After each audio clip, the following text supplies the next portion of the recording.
وفاقی وزیر خزانہ نے خبردار کیا ہے کہ پیٹرولیم مصنوعات کی قیمتیں مزید بڑھیں گی۔ وفاقی وزیر خزانہ مفتح اسماعیل نے ٹی وی انٹرویو میں کہا کہ ان مصنوعات پر سبسڈی مزید ختم کی جائے گی، جس میں تاخیر سے قومی خزانے کو 135 ارب روپے کا نقصان ہوا۔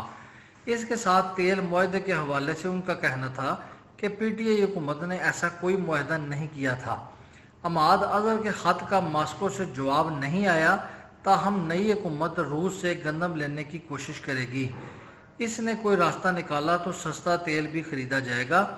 مفتح اسماعیل نے ٹویٹ کیا کہ حکومت نے سینٹری پیڈز، ڈائپرز یا ان کے خام مال پر پابندی نہیں لگائی، جو بلا شبہ ضروری سامان ہے۔ یہ صرف کچھ پرتعیش اور غیر ضروری سامان پر لاگو ہوتی ہے۔ حکومت اس معاملے پر آج وضاحت جاری کرے گی۔ مفتح نے کہا کہ عمران نے 30 روپے لیوی اور 17% GST کا معاہدہ کیا، تاہم انہیں بڑھانے کا فیصلہ نہیں ہوا ہے۔